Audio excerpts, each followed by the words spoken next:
정치 맞수다 시작하겠습니다. 오늘은 김종혁 국민의힘 최고위원, 윤재관 조국혁신당 전략부원장과 함께하겠습니다. 어서 오세요. 안녕하세요. 안녕하세요. 안녕하세요. 안녕하세요.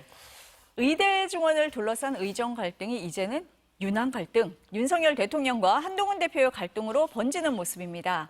한동훈 대표가 내년도 입시는 이미 전형이 시작됐으니까 내후년 입시에선 증원을 보류하고 다시 검토하자라는 중단을 내놨는데 대통령실이 거부한 거죠. 30일에 예정돼 있던 윤석열 대통령과 한동훈 대표 당 지도부 만찬도 연기가 됐습니다. 대통령실에서 먼저 연기를 요청했다고 합니다. 이날 만나면 좀 대화가 되지 않을까 했는데 만남이 지금 연기가 됐잖아요. 원래 이제 신임 지도부들 네. 만찬이 예정돼 있었는데요. 아마 그 최고위원들을 포함해서 9분 그리고 이제 대변인단까지 합치면 한 15분 정도 가시기로 돼 있었던 뭐 저는 거잖아요. 가기로 돼 네. 있었죠. 근데 그게 이제 오늘 저는 잘 통보를 안 받았지만 아무튼 언론 보도에 나오는 거 보니까 이제 안 하시겠다. 그 명분은 이제 추석 전에 우리끼리 모여서 밥 먹는 게 뭐 좀 이상하지 않느냐. 나중에 추석 이후에 보자. 이렇게 얘기를 하신 것 같은데 뭐 그거는 그냥 표면적인 이유고 사실은 뭐 지금 이제 의정 갈등에 대한 해법을 둘러싸고 이게 당과 지금 용산이 그 해법이 좀 다른 모습이잖아요. 그런 것들 때문에 그런 상태에서 만나는 게 좀 또 껄끄러워 보이지 않느냐 이런 판단을 한 것 같아요. 근데 좀 기대했던 거는 사실 그런 만찬이 있으면 대개의 경우는 당대표가 먼저 그 대통령과 만나서 뭐 한 30분이 됐든 뭐 좀 얘기를 한 다음에 두 분이 같이 들어오시거든요. 그러니까 그럴 경우에 이제 좀 사전 만남을 통해서 뭔가 좀 갈등을 해소할 수 있는 계기가 되지 않았을까 뭐 이렇게 기대를 했는데 네. 이제 그것도 안 되게 된 거죠. 그래서 좀 아쉽습니다. 네. 아니, 그러니까 추석 전에 밥 먹는 모습을 보이는 게 좀 이상하지 않냐라고 했다는데 이 날짜 이미 미리 정해져 있었던 거잖아요. 근데 갑자기 그때는 괜찮았고 지금은 그 모습을 보이는 게 이상하다라는 게 참 궁색하게 들리긴 하거든요. 어떻습니까? 밴댕이 송알딱지. 이거 뭐 또 그렇게 예. 밴댕이 송알딱지죠. 국가의 최고 지도자가 국민들이 겪는 가장 큰 어려움에 대해서 해결책을 찾기 위한 노력을 하는 과정 속에 약간의 이견들이 있을 수 있고 그 이견들을 조정하고 타협하고 그리고 설득하는 게 대통령의 리더십입니다. 우리가 알고 있는 리더십은 그렇지 않습니까? 근데 윤석열 대통령은 그런 걸 할 줄 모르는 사람이죠. 우리가 2년 동안 계속 봐왔지 않습니까? 윤석열 대통령으로 빙의를 하면 이런 것 같아요. 야, 까불지 마. 내 말대로 해. 내가 어떤 사람인지 알아?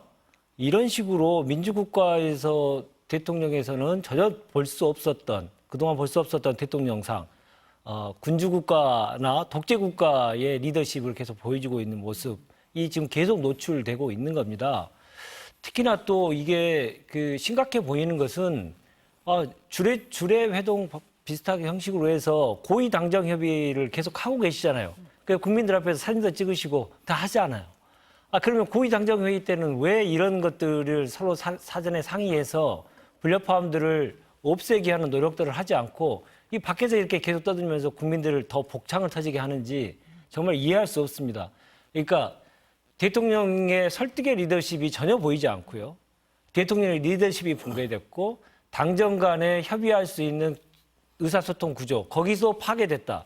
그래서 대한민국은 지금 대한민국 국정운영 전체가 응급 상황이다. 이것을 분명하게 노동했다. 이렇게 보입니다. 그러니까 처음에 이제 윤한 갈등 아니야? 이 얘기가 나왔을 때 30일 만찬을 다들 기대를 했었거든요.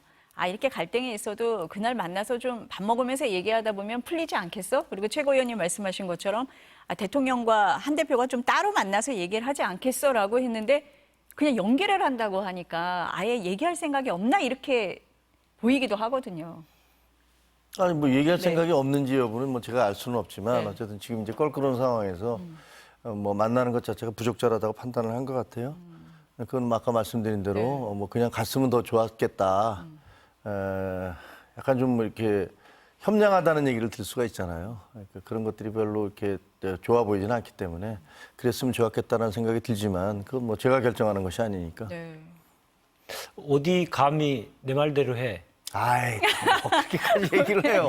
이런 생각을 하지 않는 이상 어떻게 지금 국민들이 국민들의 생명을 담보로 하는 그런 문제들까지 겹쳐 있는 과정 속에서 당정 간의 대화를 대통령이 먼저 끊었다라고 하는 것이 정말 있을 수 있는 일인지 정말 다시 묻고 싶고요. 이렇게 무책임하고 무도한 정권은 정말 처음 봤습니다. 그러니까 여러 곳에서 지금 이제 대통령실에서는 거부 입장을 밝혔다라는 얘기가 나오고 있는데 한동훈 대표는 이 수정 제의를 거두지는 않고 있는 것 같아요. 일단 한번 발언을 들어보시겠습니다. 꼭 국민들이 원하는 의료 개혁의 본질과 동력을 잃지 않으면서도 지금의 상황에 대한 국민들의 걱정과 우려를 경감시킬 수 있는 대안 마련이 필요하다는 게 제 생각이고 여러 가지 의견을 정부가 나눈 바 있습니다. 그렇지만 논의 단계이기 때문에 그 내용에 대해서 제가 상세하게 설명드리는 것은 적절하진 않은 것 같아요. 그 정도 말씀드리겠습니다. 그러니까 한동훈 대표가 기자들 앞에서 이렇게 얘기를 하고 SNS에는 또 뭐라고 썼냐면 더 좋은 대안이 있다면 더 좋겠다. 국민 건강에 대해 큰 책임을 갖고 있다. 이렇게 썼어요. 그랬더니 언론들이 뭐라고 했냐면 그럼 대통령실은 무책임하다고 지금 한동훈 대표가 얘기한 거냐? 이렇게 썼단 말이에요. 어떻습니까? 그건 이제 어떤 말꼬리 잡기 같은 거고 실질적으로는 제가 이렇게 옆에서 지켜보니까 네. 그 당과 대통령실은 이 상황을 파악하는 데 있어서의 근본적인 차이가 있는 것 같아요. 그러니까 우리 당은 지금 굉장히 상황이 심각하다. 오늘 아침에 이제 중앙일보인가 어디 보도에도 나왔지만 사실 우리가 응급실만 얘기하지만 수술실이 더 큰 문제다. 네. 수술실에서 20% 30%가 이미 수술이 급감하고 있고 왜냐하면 마취 의사들이 없어서 마취 없이 수술을 할 수가 없잖아요. 그러다 보니까 심지어 어떤 병원 같은 경우는 대기 중이던 환자가 10명이 그것 때문에 죽었다는 그런 얘기도 있다라는 보도가 나올 정도로 네. 사실은 응급실 그 상황과 수술실 상황이 심각합니다. 저는 그렇게 보고 있어요. 저희 당에서는 그렇게 보고 있고 한동훈 대표도 한 달 전에 취임한 이래로 사실은 비공식 자리, 그 비공식 최고회담이나 회의나 아니면 이렇게 점심 식사 같은 거 할 때 계속 그 얘기를 했었거든요.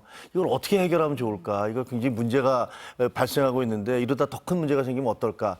근데 저희가 이걸 공개적으로 얘기할 수 없는 게 공개적으로 얘기하면 뭐 당장에 당정 갈등이 뭐 시작된다 이런 얘기가 나올 것 같고 또 잘못하다가는 우리가 갖고 있는 그 카드를 막 계속 그 까 보이는 것처럼 돼 보이잖아요. 그러니까 협상은 그렇게 하면 안 되기 때문에 말은 하지 않았지만 내부적으로는 계속 그 의사분들도 만나고 또 그 응급실 상황이 어떤지 체킹도 하고 이랬던 과정이란 말이에요. 근데 네, 뭐 우리는 박단 정호 협회장도 만나고 그 네, 일환인 그렇죠. 거죠. 맞습니다. 네. 우리는 이렇게 심각하다고 보는데 보니까 이제 용산 정부에서는 대통령실과 정부에서는 아니다. 우리가 지금 개혁을 하려면 어차피 좀 어려움이 있는 거고 이 과정이 지나가면 정상화된다.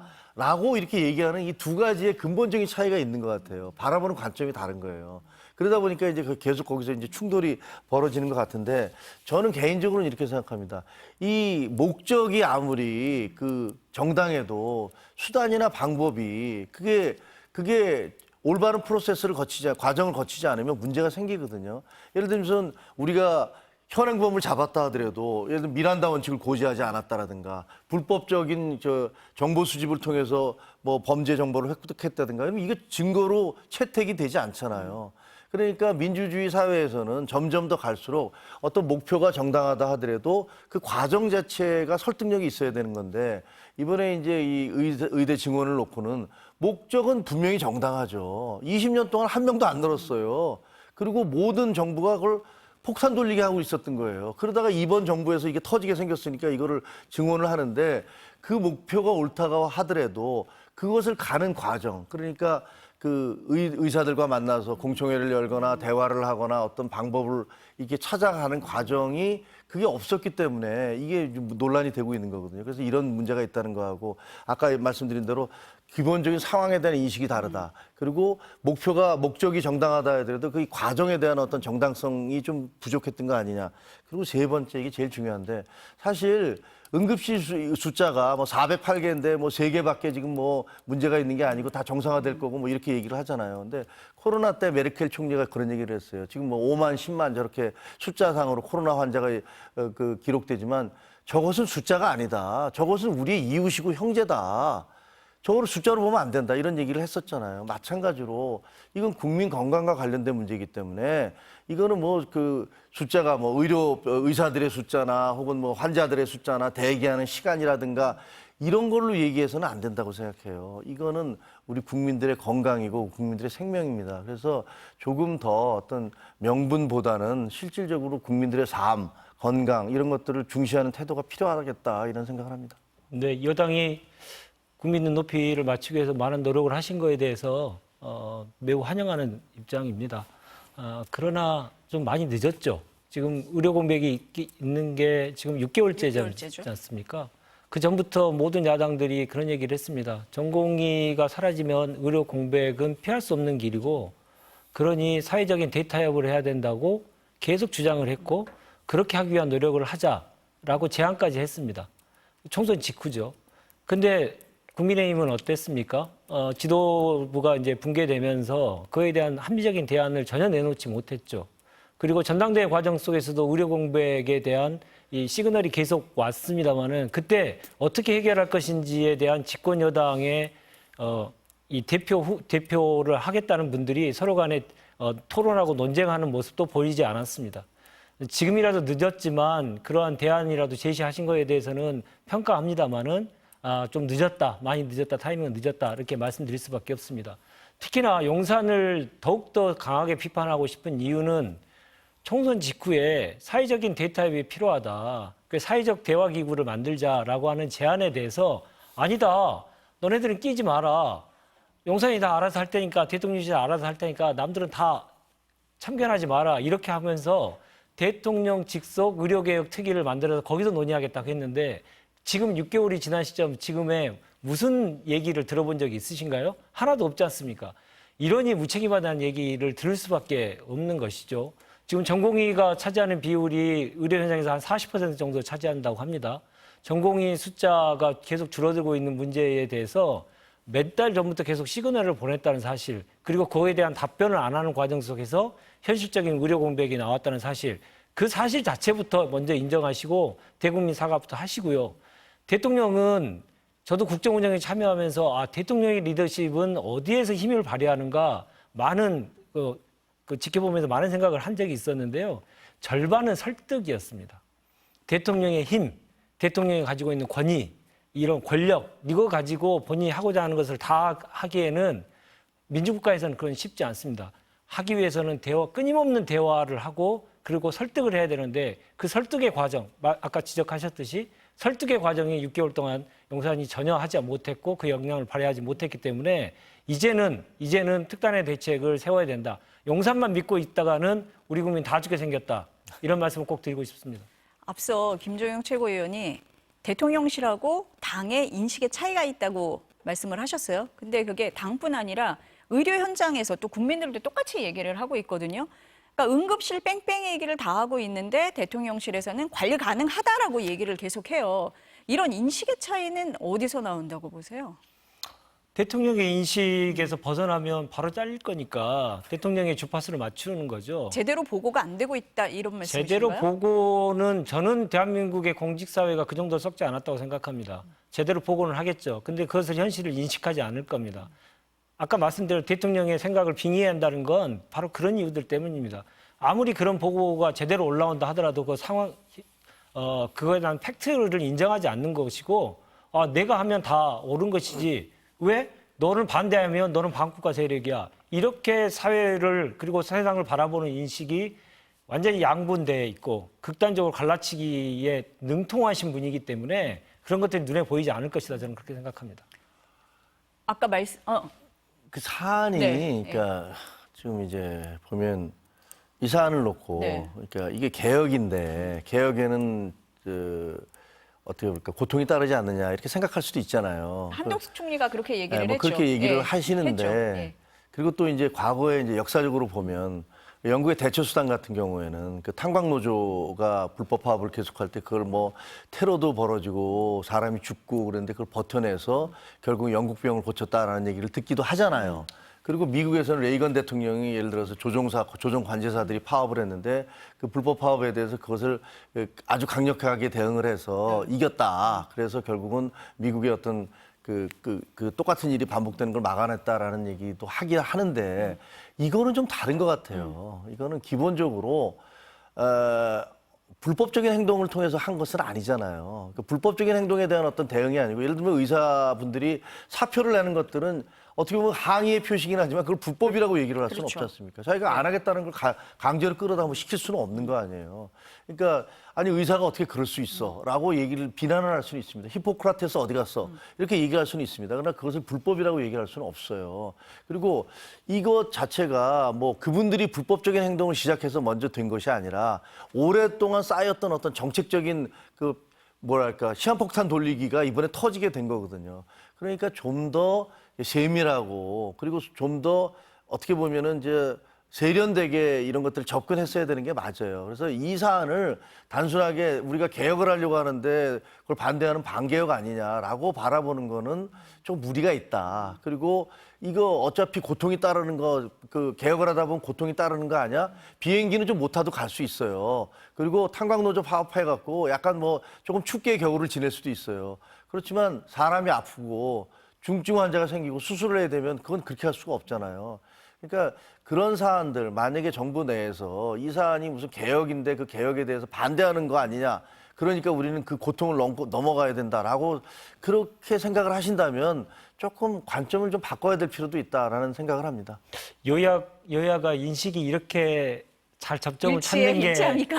쉽지 않았는데 그동안 네. 근데 접점이 찾아진 것 같습니다. 그래서 거기서 해법이 저는 있다고 생각하거든요. 용산에 맡겨놓으면 이건 다 꽝입니다. 해결 방법이 없다라고 하는 것들을 이미 증명했습니다. 해결이 안 됩니다. 그래서 국민들이 직접 선출하는 거 대통령도 직접 선출하지만 국회도 직접 선출하지 않습니까? 그렇게 해서 국회의장의 직속으로 해서 사회적 대타협 기구를 만들어 가지고 지금의 의료 개혁을 시작했던 본질적인 첫 번째 이유부터 점검하면서 이것을 하나하나 실타래를 풀어야 된다 좀 생각합니다. 다 잊어버렸지만 다시 한번 생각해 보면요. 어느 지역에 살든 내가 지역에 살든 서울에 살든 아니 특히나 먼 곳에 살든 서울에서 아주 먼 곳에 살든 중증 환자, 응급 환자가 제대로 치료받을 수 있는 그런 나라 제대로 만들자고 이 의료 개혁을 시작한 거 아닙니까? 의대 정원을 시작한 거 아닙니까? 근데 거기에서 점점 벌어져 가고 있는 겁니까? 뭐 기본적인 시작을 출발점은 좋게 시작했는데 말만 좋게 하지 그 과정 관리를 전혀 못해가지고 이렇게 된 거기 때문에 국민의 대표를 하는 국회에서 여야가 같은 의견을 갖고 있기 때문에 이 문제에서 여야가 바통을 넘어받아가지고 그 문제를 해결하는 주체가 됐으면 좋겠다 이런 생각입니다. 이 여야간 같은 생각인지는 잘 모르겠고요. 왜냐하면 이건 제 생각인 것이 네. 이게 무슨 우리 당의 공식적인 입장인 것도 아니고요. 제가 보기에는 그런 느낌이 들어서 조금 관점을 달리해 주셨으면 좋겠다라는 말씀을 드리는 거고 이게 우리 당의 공식적 입장 아닙니다. 아니 근데 언론 보도나 뭐 여러 군데서 나오는 게 사실 이제 의대 정원에 대해서는 국민 찬성 여론이 높았잖아요. 그래서 정부에서 시작을 했는데 의사들의 행동에 대해서는 이제 불법 행동이다. 또 의대 정원에 대해서는 행정부가 권한을 가지고 있다. 뭐 이렇게 보는 시각이 많기는 했었거든요. 그래서 아까 말씀하신 것처럼 대통령실에서는 그럼 한동훈 대표 왜 이제서야 얘기하느냐 이런 얘기도 하고 또 뭐라고 하냐면 여당의 중재 노력은 존중한다. 다만 여당은 절차를 거쳐야지 야당처럼 정부에 이래라 저래라 하는 방식은 무책임한 거 아니냐라고 하면서 이제 한동훈 대표가 자기 정치한다라고 약간 본질과는 벗어난 비판을 하고도 있거든요. 뭐 그런 것 같아요. 네. 근데 아까 말씀드렸듯이 사실은 그 경선 과정에서 그런 얘기를 할 수는 없잖아요. 얘기한 대로 경선 과정에서 정부의 정책에 대해서 우리가 무슨 서로 그런 토론하는 거는 적절치 않고 우리가 당을 어떻게 개혁할 것인가 뭐 이런 얘기를 주로 전당대회에서 할 수밖에 없는 거니까. 그런데 대표가 된 이후로 끊임없이 그런 부분들에 대해서 고민해왔던 게 사실이고요. 그리고 이거를 무슨 야당이 하듯이 한 게 아니잖아요. 고위당정회의에서 고위당정을 끝나고 난 다음에 그 한덕수 총리와 그쪽에 이런 안은 좀 어떻겠습니까? 라고 얘기를 했던 거예요. 이런 것들 좀 검토해 주시면 어떻겠습니까? 라고 얘기를 한 거니까 그게 무슨 뭐 야당이 먼저 하듯이 뭐 대국민 선포를 하고 뭐 그 기자회견 하면서 공격한 건 아니잖아요. 그래서 그 공격 비난 자체는 네. 좀 적절치 않은 얘기인 것 같다는 생각이 들어요. 그리고 자기 정치를 한다라는 게 뭘까? 모든 사람은 자기 정치하는 겁니다. 예? 그리고 당도 자기 정치하는 거고 우리 당을 개인이 모여서 우리 당이 되는 거고 대통령도 자기 정치를 하시는 거죠, 당연히. 그러니까 자기 정치라는 말이 무슨 말인지 모르겠는데 당 대표가 예를 들어서 지난번에 누구야 김경수 전 지사의 복권과 관련해서도 네. 당원 게시판에 10,000명이 넘는 사람들이 당원들이 항의를 하는데 그거를 가만히 있는 것이 그러면 당 대표가 있어야 해야 되는 건지 이번에 응급실 사태처럼 혹은 그 의료 사태처럼 이렇게 뭐 많은 국민들이 불안감에 떨고 있고 추석이 가까우는 데 대해서 이거 어떻게 해야 될까 이런 것들이 있는데 이거를 가만히 있어야 되는 것이 그 당정 갈등이 없어야 되고 그러니까 입 다물고 있어야 되거나 너 그런 거 얘기하면 네 정치하는 거야라고 얘기하는 것들은 저는 부적절한 비판이고 지적이라고 생각을 합니다. 이게 대통령실 관계자들이 얘기하는 거예요, 지금. 네, 뭐 의견에 뭐 동의합니다. 그러나 여당 대표 있지 않습니까? 야당 대표도 아니고요. 여당 대표면 이건 좀 너무 아마추어 아닙니까? 허약한 정치력을 정확하게 보여주는 사례인데 이렇게 가지고 어떻게 민심을 받들어서 용산의 잘못된 것을 시정할 수 있겠습니까? 이런 정치력 가지고는 제가 볼 때는 아무것도 안 될 것 같고요. 한동훈 대표 지금의 모습을 딱 한마디로 정리하면 고립무원입니다. 추경호 원내대표한테도 사실 오늘 까였지 않습니까? 이렇게 되면 한동훈 대표는 용산에서도 버림받고 당내의 원내대표한테도 까이고 그래서 본인은 열심히 주장은 하지만 전혀 현실성이 없는 얘기, 현실로 만들 수 없는 힘의 약체 이런 것들을 보여줌으로써 여당이 지리멸멸한 모습을 또 국민들에게 보여줄 수밖에 없다. 그런 모습을 좀 환골탈퇴하셨으면 좋겠다 이런 생각이 듭니다. 그러니까 한동훈 대표가 힘들 것 같기는 해요, 지금. 네. 예. 우리 당이 민주당 같지 않습니다. 민주당처럼 이렇게 일사불란하게 움직이지도 않고 그 당대표가 어떤 말씀을 직접 하시지 않고 눈치만 줘도 알아서 다들 다 기고 거기에 입맛에 맞는 어떤 발언들을 해대고 당규를 바꾸고 뭐 이런 당 아닙니다.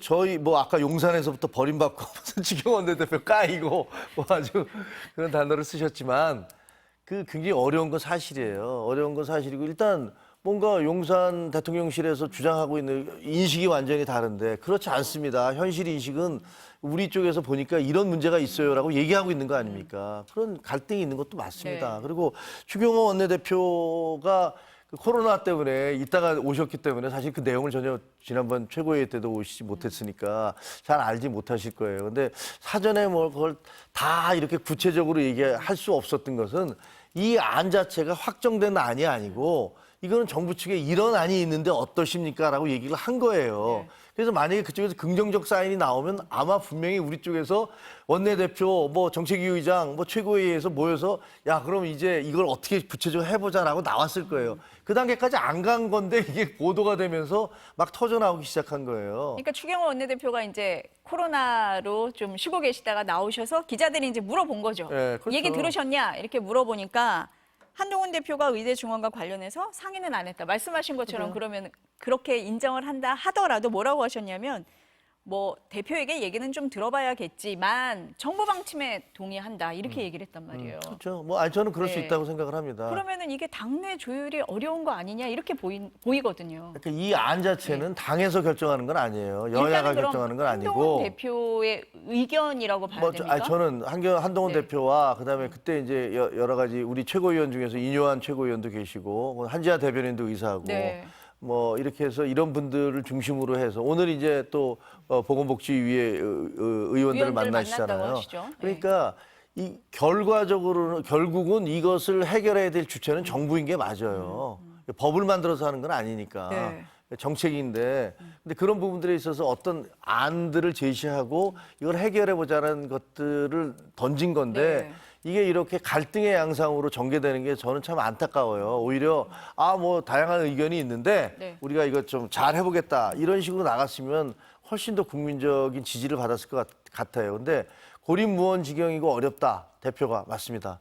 맞는데 근데 저는 국민들이 지지하고 있다고 생각을 해요. 우리가 지난번에 경선을 치를 때도 사실은 고립무원 지경이었죠. 한동훈 후보로서는. 그러나 63%라는 그 당원과 국민들의 압도적인 지지를 받아서 된 것도 결국은 본인들이 주장하는 것들이 옳다면 저는 국민들이 굉장히 현명하게 판단하신다고 생각을 해요. 이번에 의정 갈등, 이 사태에 대해서도 한동훈 대표가 냈던 그 제안이라든가 이런 것들이 결국 국민적 지지를 받으면 그 당장은 아니다 하더라도 뭐 당장이야 뭐 까이고 버림받고 뭐 이럴지 모르지만 결과적으로는 정치인으로서 사는 길이 뭐냐. 당장의 어떤 그 앞에 보이는 것들만을 보고 살 수는 없는 거잖아요. 그렇게 생각합니다. 아니, 저는 이런 얘기를 꼭 드리고 싶어요. 저도 국정 운영에 참여했던 사람으로서 국정 운영을 하는 각자의 주체들의 생각이 많이 달라서요. 그것을 물밑에서 조율하는 노력을 엄청나게 많이 합니다. 그래서 국민들에게 메시지를 발신할 때 혹시나 당정 간에 그리고 그 정부를 운영하는 사람들 간에 이견이 나오면 국민들은 대단히 혼란스러워하기 때문에 그 조율 과정을 대단히 저희들은 열심히 할 수밖에 없거든요. 그게 당연한 국민에 대한 예의입니다. 근데 그걸 못했잖아요. 그러니까 국정 운영의 점수가 빵점인 거고요. 아마추어 정부라는 거고 아마추어 대표라는 겁니다. 본인이 정말 그렇게 바른 생각이고 그렇게 바꿔야겠다고 생각하면 정말 피나는 노력을 해야 됩니다. 그 노력이 없이 그 노력이 생략되는 과정 속에서 바로 언론에 공개가 됐고 SNS에 올렸다면 그러면 한동훈 대표는 정말 꽁꼴로 자기가 당대표 하겠다는 얘기입니다. 그냥 거저 먹겠다는 거거든요. 본인의 의사들을 관철시키기 위한 노력을 열심히 하는 것, 그것을 최선을 다하고 그래서 통일된 메시지를 내는 것, 그게 바로 정치인 거고 그게 바로 리더십입니다. 그 리더십이 없다는 겁니다. 그 지적에 대해서 뭐 좋은 말씀 해주신 거니까 뭐 그 여당으로서 잘 새겨 들어야 될 거라고 생각을 해요. 근데 그 굉장히 이상주의적인 말씀이긴 한데 사실은 지금 뭐 민주당도 금투세와 관련해서 정책위 의장과 대표가 서로 다른 얘기를 하고 있고 그리고 그 여야 대표 회담에 대해서도 그쪽에서 먼저 제안을 해놓고 지금은 또 뭐 안 하겠다고 발을 빼고 있는 그런 상황이기 때문에 사실 지금 얘기해 주신 말씀 다 맞아요. 다 조율을 해서 얘기가 안 나오도록 해서 그다음에 이게 딱 결정을 해서 해결책을 내야지 그게 맞는 말씀이죠. 근데 지금 죄송하게도 우리 당의 현실이 그렇지 못한 것도 사실이에요. 하지만 그렇다고 해서 우리 당에서 반대하는 사람들이 많다고 해서 그것을 당대표나 책임 있는 정치인이 해야 될 얘기를 안 한다. 해야 할 일을 안 한다. 그것도 아닌 것 같아요. 비록 깨지고 버림받고 아까 말씀하신 대로 뭐 그런 일들이 있다 하더라도 이거야말로 거저먹지 않기 위해서 하는 거 아닙니까? 거저먹지 않기 위해서 당대표로서의 역할을 하는 거예요. 가만히 있으면 입 다물고 있으면 욕먹을 일도 없어요. 근데 이런 것들을 자꾸만 얘기해. 김경수 저 지사에 대한 얘기도 하고 그다음에 정책위 의장에 대한 얘기도 하고 이번에 또 그 의정 갈등에 대해서 얘기하는 것은 이거는 목소리를 내야 될 것은 내야 된다라고 하기 때문에 그런 것이에요. 거저먹기 싫어서 그런 거예요. 그러니까 정반대라고 저는 생각을 합니다. 정치는 문제 해결 능력이 있어야만 존재의 이유가 있습니다. 네. 말뿐인 주장, 많은 얘기들 할 수 있죠. 그러니까 자기 정치한다는 얘기를 받을 수밖에 없습니다. 그래서 말을 현실로 만들 수 있는 정치력, 이게 여당 대표로서는 반드시 필요한 건데 그것을 못했다는 거고요.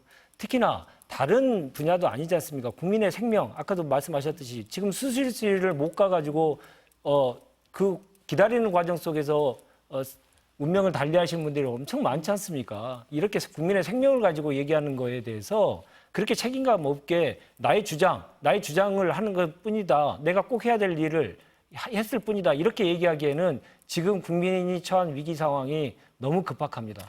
만약에 한동훈 대표가 이런 얘기를 하지 않았으면 이 아마 의정 갈등에 대한 이 이슈가 이렇게 불거지지도 않았을 거예요. 이렇게 논의가 되지도 않았을 것이고 야당이 여야 협상 만약에 하게 되면 거기서도 논의할 수 있다. 이런 얘기가 나오지도 않았을 겁니다. 그러니까 그 거저먹기 위해서 했다는 말씀은 저는 전혀 아닌 것 같고요. 오히려 이런 부분들에 대해서 문제를 제기하고 있지 않습니까? 끊임없이 문제를 제기했는데 왜 너 지금 제기했어? 왜 해법을 완전하게 내놓지 못했어? 라고 얘기하는 것은 뭐 그 지적이 일견 타당한 부분도 있긴 합니다만 그러나 좀 너무 무리한 비판이다라는 생각을 합니다. 꼭 꼭지를 따셨으면 좋겠습니다. 그러니까 대통령실에서 그렇게 얘기를 하고 있으니까 지금 말씀을 드리는 거고 어쨌건 출구 전략이 필요한 거는 맞는 것 같아요. 지금 여야 국민을 다 비슷하게 생각을 하는 것 같은데 대통령이 내일 국정 브리핑 하잖아요. 이 얘기 할 수밖에 없고 4대 개혁에 대해서 얘기를 하겠다고 하셨고 기자들 질문도 받는데요. 어떤 얘기 하실 것 같습니까? 모르죠. 뭐 네. 여기서 얘기 잘못하면 안 되죠. 네. 뭐 대통령께서 하시는 네. 말씀이니까 네. 저희가 좀 지켜볼 수밖에 없는데 네. 그러나 이제 다양한 얘기들이 있잖아요. 그 민주주의의 힘이라는 것은 뭐 다양성에서 나오는 거잖아요. 전체주의와 비교했을 때 우리의 힘이 어디서 나올까? 서로 다른 의견들이 다양하게 존재하고 그리고 우리가 얘기하는 리퍼블릭, 공화국이라고 얘기하는 것도 단순히 다수결의 원칙이 아니라 그 소수의 의견을 존중할 수 있다라는 것 때문에 우리가 민주공화국이라고 얘기하지 않습니까? 그렇다면 뭐 지금 어떤 정책에 대해서 이게 국민의 생명과 재산과 관련된 정책이기 때문에 이런 부분들에 대해서 어떤 판단이 있다 하더라도 다른 판단, 다른 목소리들 이런 것들을 듣는 것들을 꺼려할 필요는 없다. 그래서 대통령께서 그런 말씀들 당에서도 뭐 여러 가지 얘기들을 하고 있기 때문에 네. 이런 것까지를 모두 다 수용을 해서 국민들이 안심할 수 있는 그런 말씀을 해주셨으면 좋겠다라고 기대합니다. 다음 수용된 얘기가 내일 나올까요? 어떻습니까? 기대하지 않습니다. 4대 개혁 얘기한 지가 지금 2년이 지났습니다. 집권 초기부터 4대 개혁 하겠다고 계속 얘기했지만 2년이 가장 황금기, 골든타임, 정권의 골든타임에 2년 동안 무엇을 이뤘습니까? 무엇을 진전했습니까? 연금개혁과 관련돼서도 정부의 의견에 대해서 야당이 화답했는데 그것을 끝내 거부해가지고 연금개혁도 못했지 않습니까? 이렇게 해서 계속 4대 개혁 말만 하고요.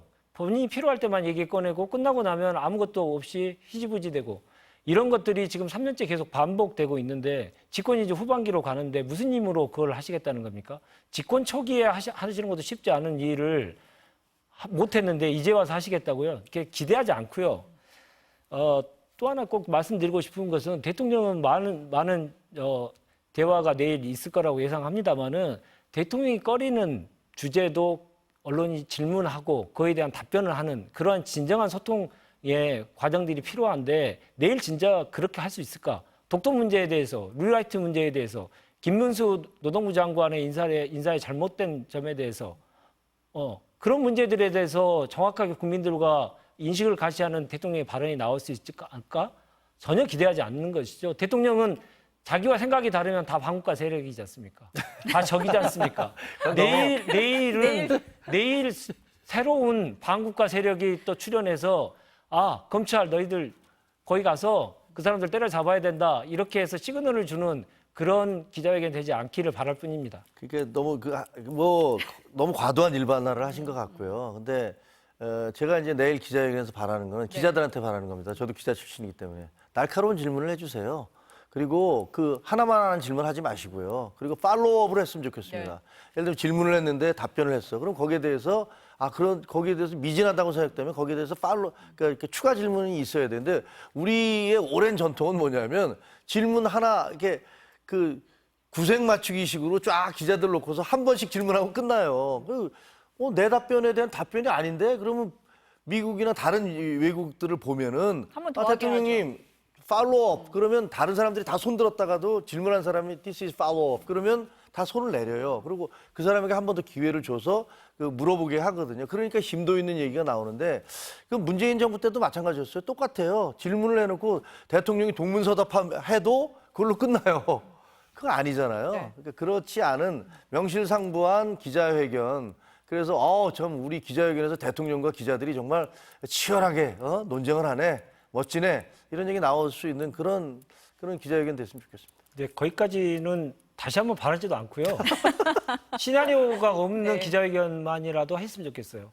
누가 무슨 질문을 한다라고 하는 것들을 거의 짜여진 각본처럼 하는 것 같은데요, 이 정부는. 아니 이 정도는 이렇게 기자회견을 하게 되면 대통령에게 불편한 질문은 그래서 안 나오지 않습니까? 기자회견 때. 왜 안 나왔을까요? 대한민국의 기자들이 기자 정신이 부족해서 안 나왔을까요?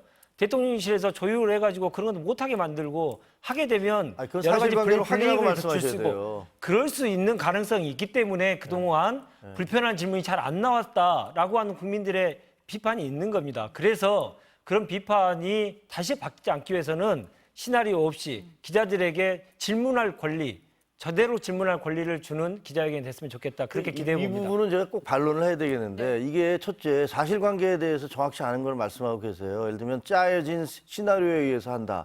그리고 불편한 질문을 하려면 못하게 한다. 그거는 제가 보기에는 사실이 아니거든요. 그러니까 그거는 분명한 확인이 필요할 거라고 보고 그리고 저도 기자회견 무수히 봤어요. 문재인 정부 때 어떻게 했는지도 잘 알아요. 그때도 팔로우업 전혀 없었고요. 심지어는 그런 자신감의 근거가 뭐세요라고 어떤 여기자가 물어봤다가 그 여기자는 양념폭탄으로 정말 거의 초토화됐었습니다. 그리고 그것이 문제가 있다는 것들에서 대통령 그러지 말라는 얘기 하지도 않았어요. 문재인 대통령 때 제일 문제가 된 게 뭡니까? A4용지 없으면 답변도 못 한다는 얘기가 얼마나 비아냥으로 있었습니까? 그런데 그게 무슨 뭐 다른 대통령들이 엄청나게 기자회견을 열심히 잘했고 근데 이번 정권에 들어서만은 그렇게 안 하고 있다라고 얘기하는 건 제가 기자로서 경험한 사실관계에 전혀 부합하지 않기 때문에 그거는 전 동의하기 어렵습니다. 문재인 정부 5년을 함께했던 사람으로서 반론할 게 너무 많은데요. 딱 한 가지만 얘기 드릴게요. 한 가지만 하세요. 한 가지만 할게요. 네. 예, 오늘은 문재인 정부 탓 얘기를 안 들을까 싶었는데 네. 그마저도 안 돼서 매우 유감입니다.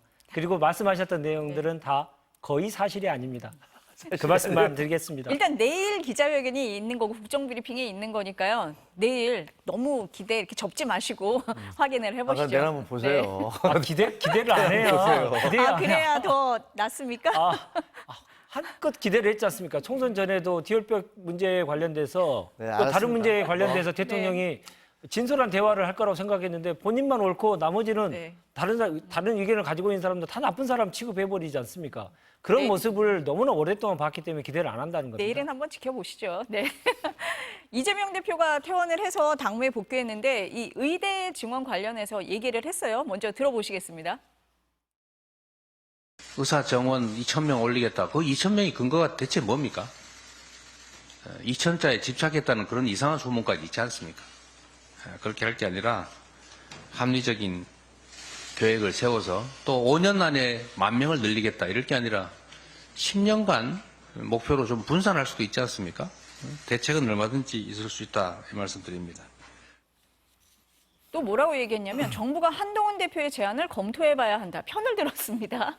아까 최고위원님 말씀하신 대로 여야가 오랜만에 굉장히 비슷하게 가고 있어요.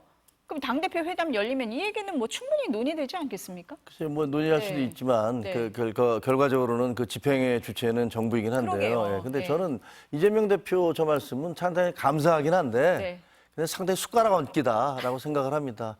이재명 대표야말로 그동안에 얼마나 막강한 권한을 갖고 계신 그런 지난 국회 때도 그렇고 이번 국회 때는 더 그렇고 어마무시한 어떻게 보면 여의도 대통령 뭐 이런 얘기 듣고 있는 분 아니에요. 그동안에 뭐 하셨습니까? 그러면 정부한테 그 정부의 안에 대해서 그렇게 문제가 있었다면 처음에 이 문제가 생겨났을 때 민주당이 비판을 하면서 하지만 증원 자체는 인정을 하고 뭐 1,000명 얘기도 하고 그랬었어요. 근데 그 뒤에 싹 입을 닫았어요. 아무 얘기도 안 했습니다. 그 왜 그러냐? 니네하고 의사하고 많이 싸워봐. 그러면 우리 반대급부 얻을 거야. 제가 보기엔 그런 정략적이고 정무적인 판단을 훨씬 앞세웠던 거예요. 그러니까 그동안에 가만히 있었지 않습니까? 왜 그렇게 긴 세월 동안에 문제가 될 때 다른 이슈들에 대해서는 그렇게 목숨 걸고 달려들면서 실질적으로 국민들의 삶과 건강에 관련 있는 이 이슈에 대해서는 입도 뻥끗 안 했습니까? 그래 놓고서 뭐 이제 와서 갑자기 본인들이 뭐 엄청난 관심을 갖고 쏟아왔던 것처럼 얘기하는 것은 저는 어불성설이고 언어 도단이라고 생각을 합니다. 그래서 뭐 대통령실에 대해서 비판하는 거 인정을 합니다. 받아들일 부분도 있고요. 근데 그럼 이재명 대표가 하시는 거 그거 제가 그렇게 누구를 비판할 처지가 못 된다는 말씀도 저는 드리고 싶습니다. 그 기사만 보더라도요. 지금 김철국께서 말씀하셨던 내용이 사실이 아님을 알 수 있습니다. 왜냐하면 선거 기간 내내도 의료 공복에 대한 문제가 민주당과 조국혁신당 공이 야당이 계속 문제 제기를 했습니다. 이렇게 가면 결국은 대란이 올 수밖에 없다. 우리도 집권을 해봤던 사람으로서 정말 걱정된다라는 얘기를 계속했고요. 첫 번째 잘못된 단추가 무엇입니까? 왜 2,000명이냐라는 결정을 했는데 그 결정에 대한 이유가 뭐냐, 무슨 근거냐라고 계속 내놔라고 했을 때 아무 얘기도 안 한 게 정부 여당입니다. 그리고 아까도 말씀드렸습니다마는 총선 직후에 사회 공론화를 할 수 있는 공론화 기구를 만들자. 정부와 의료계가 1대1로 강대강 대치만 계속하기 때문에 이해관계자들이 많이 있지 않습니까? 그리고 여야도 있는 것이고 환자 대표도 있고 시민사회도 있는 것이잖아요. 우리 사회, 우리 공동체를 구성하는 다양한 영역에 있는 분들이 함께 모여서 그러면 어떤 대안을 만드는 게 좋을지에 대한 공론화 기구를 만들자는 제안도 했습니다. 기사만 찾아보셔도 알 수 있고요. 이런 얘기들을 계속 했음에도 불구하고 귀 닫고 계셨죠. 그래서 아까 제가 말씀드렸을 때 타이밍을 많이 놓쳤다. 이 말씀을 드리는 겁니다. 제가 보기에는요, 그냥 말잔치였어요. 왜냐하면요, 그거를 하려면 저는 민주당 야당에서 의사단체를 찾아가서 무슨 대화를 했다는 얘기를 들어본 적이 없습니다. 당사자들 아닙니까? 그렇게 심각하다면, 그렇게 그 고민을 하셨다면 상임위 같은 데서 이런 것들을 어떻게 할지를 불러다가 논의를 하거나 그런 것들을 하신 게 없어요. 그냥 말로만 이렇게 합시다, 저렇게 합시다, 우리 걱정됩니다. 그런 얘기 누가 못합니까? 그런 얘기 누구든지 할 수 있어요. 근데 책임 있는 야당으로서 그렇게 막강한 권한을 갖고 있는 야당으로서 그냥 말만 했을 뿐이지 그것을 실질적으로 국민들을 설득하고 그리고 정부를 갖다가 견인을 해서 뭔가를 해내겠다는 그런 어떤 그런 역할, 그런 적극적인 활동, 행동 안 하셨거든요. 그러고 나서 뭐 이제 와서 뭐 우리는 할 말 했습니다라고 얘기하는 거는 저는 그거는 좀 무책임하다고 생각을 합니다. 또 반론을 드릴까요? 아니, 하세요. 아니, 저한테 물어보고 지금 상황에서 더 중요한 것은 지금이라도 어떻게 풀 거냐입니다. 네, 맞아요. 예, 정부를 믿고 계속 가기에는 지금 상황이 너무 위급하다는 것은 다들 인식하고 계시지 않습니까? 싸움을 계속하고 있는 1대1 싸움을 계속하고 있는 사람한테 끝까지 너네들은 합의를 이끌어라. 정부가 끝까지 해라. 이거는 사실은 합의하지 말라는 것과 똑같거든요. 그래서 국민들로부터 선택을 받은 정치권이 이 문제에 대해서 적극적으로 역할을 할 수 있는 공간을 만들고 기구를 만들어서 이 문제를 빨리 해결해야 된다. 정부만 믿고 있다가는 다시 한번 말씀드린다면은 전 국민이 아프면 죽을 수도 있는 나라, 이런 나라가 됩니다. 2년 전에 생각해 보십시오. 전 세계가 대한민국의 의료 시스템에 대해서 부러워했습니다. 배우려고 했습니다. 근데 지금 2년 만에 대한민국의 의료가 완전히 붕괴됐습니다. 왜 그렇게 됐겠습니까? 정부 여당의 이 일방 독주의 리더십, 이것들이 의료 현장을 완전히 초토화시켜버렸던 것이거든요. 이것을 바로 정상화시키기 위한 사회적 협의기구, 그것이 반드시 필요하다고 저는 생각합니다. 그런 거 만들려면은 좀 여야 당대표가 만나서 얘기도 좀 하고 해야 될 것 같은데 당대표 회담은 열리는 겁니까? 저희는 뭐 강력하게 네. 열기를 원하고 있죠. 네. 그 뭐 이거 먼저 열자고 한 건 민주당이잖아요. 민주당이 그 당대표 회담하고 그 대통령과도 영수회담 하자고 해서 네. 그 얘기 나오자마자 한동훈 대표가 합시다라고 얘기를 했고 그다음에 저희는 사실은 이런 여러 가지 민생 이슈에 대해서는 국민들 앞에서 같이 얘기를 하자. 그 나중에 밀실에서 만난 다음에 나중에 나온 다음에 아 우리는 하려고 그러는데 쟤네가 안 했어. 아니야 우리 하려고 그러는데 쟤네가 안 했어. 이거 계속 이렇게 해보지 않았습니까? 그러느니 차라리 그 국민들 앞에서 이러이러한 이슈에 대해서 이렇게 하겠습니다라고 서로 우리는 차이가 이건데 이건 논의해 보겠습니다라든가 이렇게 하자는 게 저희 입장이에요. 근데 그거 안 받으시겠다고 그러니까. 근데 지금 한동훈 대표도 뭐 생중계는 네, 고집 안 그러니까 하신다는 생중계가 그렇게 안 되면 네. 생중계 네. 아니더라도 그 합시다라고 네. 계속 요구하고 있잖아요. 그러니까 지금 쾌차되셨으니까 코로나에서 그 쾌유되셨으면 봅시다라고 얘기를 하고 있는데 진성준 정책위 의장이 실효성이 없으면 만날 필요 없는 거 아니냐 이런 얘기도 의제 하셨더라고요. 협상이 잘 안 된다 이런 얘기를 네, 뭐 이런 얘기도 하더라고요. 하셨고 네. 그다음에 하기 전에 원내대표가 아니 무슨 반바지 대표하고 뭐 우리가 만날 필요가 있어 이런 얘기도 하시고 제가 보기에는 네. 하기 싫어서 계속 이제 발뺌을 하기 시작하는구나. 아니 회담을 하기 전에 상대방 대표한테 반바지 대표니까 우리가 만날 필요가 있느냐. 혹은 이현주 원내대표가 하듯이 제3자 특검이라는 거 대법원장은 대통령이 임명했으니까 그건 생각도 하지 마세요. 이런 얘기를 하고 그다음에 또 하나는 뭐 실효성이 없으니까 하지 말자. 할 필요가 있냐. 이런 얘기하는 건 누가 봐도 아 저분들 하기 싫구나. 하기 싫으니까 저러고 있구나. 이런 생각이 드는 거죠. 지금 제가 요구하는 거는 빨리 하시기 바랍니다. 빨리 만나서 이 많은 현안들 좀 논의하시기 바랍니다. 어떻습니까? 하시는 것도 중요합니다만 의제도 매우 중요하죠. 그렇죠. 예. 제3당으로서 이번에 의제가 어떻게 되는지에 대해서 저희들은 많이 지켜보고 있습니다만은 한동훈 대표가 얘기하시는 여러 가지 그 의제가 중에 적절하지 않는 것들이 꽤 있는 것 같아요. 가령 예를 들어서 정치개혁 이슈에 대해서 지구당 부활 문제를 지금 그렇게 시급하게 해결해야 되는 문제인지에 대한 이견이 분명히 있고요. 또 하나는 지금 감세 레이스가 계속되면서 국가 재정 상태가 완전히 초토화 또 되고 있죠. 그래서 계속 감세만 해주고 나서 그러면 국가 재정을 어떻게 보충할 건지에 대한 책임 있는 얘기들이 전혀 이루어지지 않고 있습니다. 그러니까 지금 아무리 경제가 어려워도 마중물 역할을 정부가 전혀 못하고 있는 거 아니겠습니까? 내년에 허리띠를 졸라매고 있다고 하는데 국민들한테 알아서 잘 사세요. 나는 모릅니다. 이 얘기하고 똑같은 얘기거든요. 그런 상황에서 재정을 어떻게 건전화시킬 것이고 조세는 어떻게 정상화시키고 공정하게 할 것인지에 대한 논의도 같이 이루어져야 되는데 그런 내용들은 아직 얘기가 되지 않고 있습니다.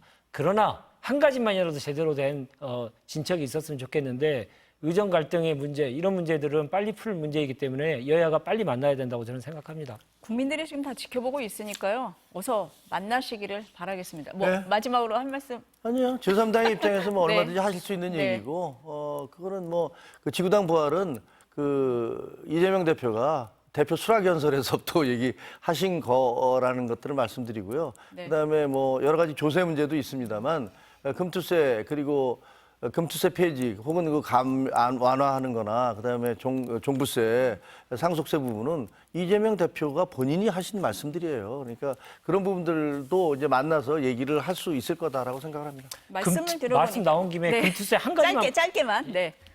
금투세 한 가지만 네. 말씀드리는데요. 어제 증권거래소를 방문하셨잖아요. 한국거래소를 방문하셨는데 금투세를 없애면 1조 정도가 세수가 줄어듭니다. 근데 그와 연동되게 증권거래세를 없애기 위해서 좀 단계적으로 인하하고 있는데 거기에 따른 세수 결손은 6조입니다. 어떻게 해결하시겠습니까? 그런 문제들도 함께 얘기해야 된다 저는 생각합니다. 지금 말씀 들어보니까 현안이 너무 많아서 일단 만나시는 게 중요할 것 같습니다. 오늘 말씀은 여기까지 듣겠습니다. 감사합니다. 고맙습니다. 고맙습니다.